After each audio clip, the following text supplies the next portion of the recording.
Okay, so tuloy natin yung discussion sa strength of materials no, under average normal stress. Ito, problem 3 na siya. Determine the average normal stress developed in links A, B, and C, D of a smooth two-tine grapple that supports the log having a mass of 3 megagrams. Cross-sectional area of each link is 400 millimeters squared. Okay, so meaning, okay, paano ito isa-solve? Kailangan daw natin yung average stress sa A, B, and C, D, no? So, meron na tayo ditong area. Eh, di ba ang stress natin, force over area lang. So, kailangan na lang natin kunin yung force dyan sa A, B, and C, D. Pero, baguhin natin dyan, since connected naman to at point E, pwede natin yung paghiwalayin, no? Okay, dito ko na lang siya i-drawing sa gilid, no? Ito, di ba ito yung E mo? Itong E naman, vertical naman yan. Meron kang FE dyan. Then, itong AB mo, nandito, no? Nakapaganito. FAB. D din, yung angle niya with respect to vertical ay 20 degrees. Tama? Yan. Tapos, okay, pag consider natin itong half na to, meron tayong force dito, no? Ayan, no? In contact dun sa block, di ba? Which is, ito-solve pa natin yan, no? Yung force na nandito. Sabihin lang natin F. Okay, so kumbaga, ito yung parang, ito yung i-consider natin na free body diagram. Which basically, para makuha natin yung AB dyan, di ba? Moment na lang tayo dun sa E, no? Tapos, makukuha mo na yung AB. Okay, kasi yung ano naman, di ba? A and B, two force member siya, di ba? Tama. Moment ka sa E, makukuha mo na yung AB, given na ma-solve mo tong F dito. So, paano ba natin makukuha tong F? Now, pag consider natin tong ito, no? May dito lang natin siya.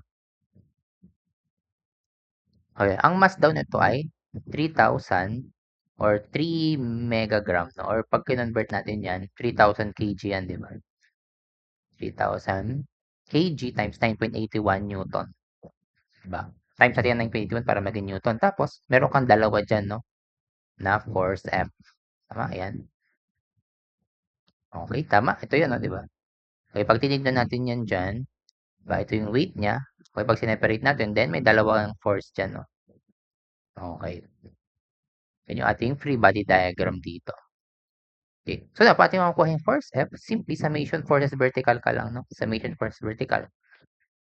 Ayan. So, since symmetrical naman yan, parehas silang 30 degrees. So, 2F sine 30 degrees minus 3,000 times 9.81 is equal to 0. Makukuha natin yung F, no? Okay, so input lang natin sa calcu.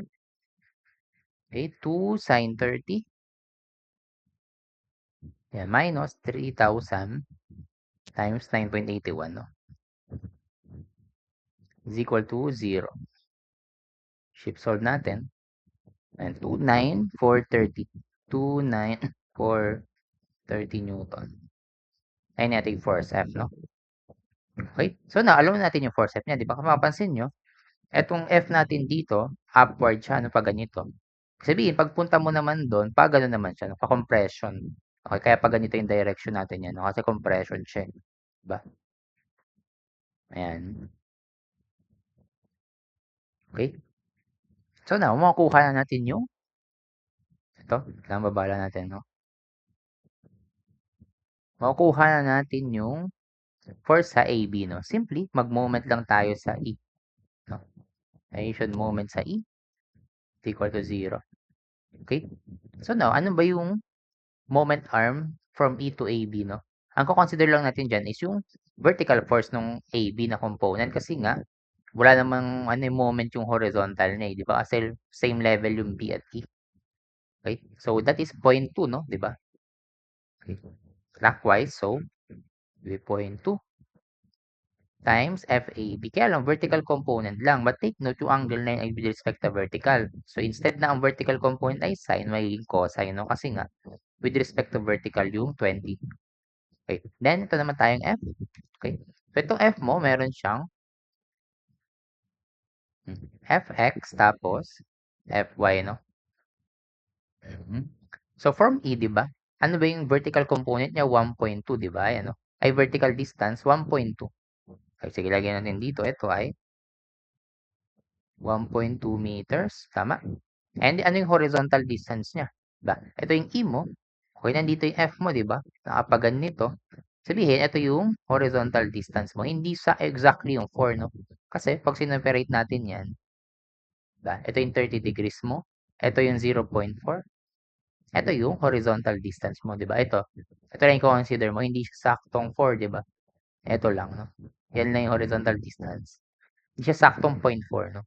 So, para makuha yan, di ba? Simply, apply lang natin sa katawa, cosine 30 is equal to x over 0.4. Therefore, yung horizontal distance ng vertical force ay 0.4 cosine 30. Okay? Ito, lagay ko lang din dito. 0.4 cosine 30 degrees. Okay? So, now, yan na. Madali na lang, no? Moment tayo sa clockwise positive, no? As assumption natin. Itong vertical component, from E, paano yung ikot niya? Counter, di ba? So, negative 0.4 cosine 30 degrees times 29430 sine 30, no? Next is, itong horizontal component naman, paano siya iikot from E? Pa-clockwise, no? So, positive 1.2 times 29430 times cosine 30, the horizontal component, no? Force F is equal to 0. Okay? Okay. So, na makukuha natin yung force sa AB. Tama? So, makukuha natin yung force sa AB. So, we have here, input na natin yan, 0.2 cosine 20 and minus 0.4 cosine 30 29, wait lang. Ayan. Sine 30 plus 1.2 for 30 cosine 30 is equal to 0. Shift solve natin. Ayan. So, negative. Okay, bakit negative yan? Okay, kasi, ibig sabihin, mali yung assumption natin nung, okay? Mali yung assumption natin nung FAB. Kasi, in-assume natin siya na pag ganito, yung pa-away tensile. So, ibig sabihin, nung negative lang, yung AB natin dito na in-assume na ganyang direction, sabihin, opposite lang siya. Ibig sabihin, compression yung AB. Kasi wala naman sinabi sa problem kung compression siya or hindi, di ba? Okay?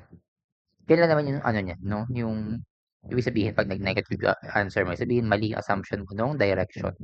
So now, makuha natin yung average normal stress sa AB and CD kasi nga, di ba? Mapansin yung symmetrical yun, di ba? So hinati lang natin, consider lang natin tong part na to. Okay, pero pag kinonsider mo tong part na to from ED ito, same lang din yung makukuha mong force sa CD, no? Bali yung AB at saka yung CD, equal lang yan ng force, di ba? Okay? Kasi di ba itong F na to, tsaka ito equal lang. So kung consider mo yung right, you will get the same answer, no? Okay. So therefore, ma-solve na natin siya, no? Ang stress sa AB, equal lang din sa CD, no? Kasi nga, due to symmetry. 4.1736 Newton, divide mo lang siya ng 400 mm squared. Okay, therefore, ating final answer ay, ayan, so ito, divide mo lang siya ng 400. 339.0354 9.0354 MPa, no? Kaya lagyan natin ng compressive. Pwedeng ito na yung ating final answer. Nilagyan ko ng compressive kasi nga, di ba? Inassume ko siya na tensile pero nag-negative. Sabihin pa ganun siya. Pa-down or compression, no? Yan. So, yan lang naman, no? Yung ating pag-solve ng average normal stress, no? Given na kasing area, no? Okay, tandaan lang na ang stress ay force over area. So, pag given na yung area, kailangan mo lang talaga kunin yung force doon sa pinapahanap, no?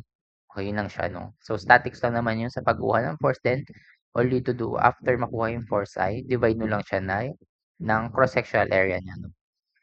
Okay, so yun lang, no? So, tuloy pa natin yung discussion sa susunod. So, thank you.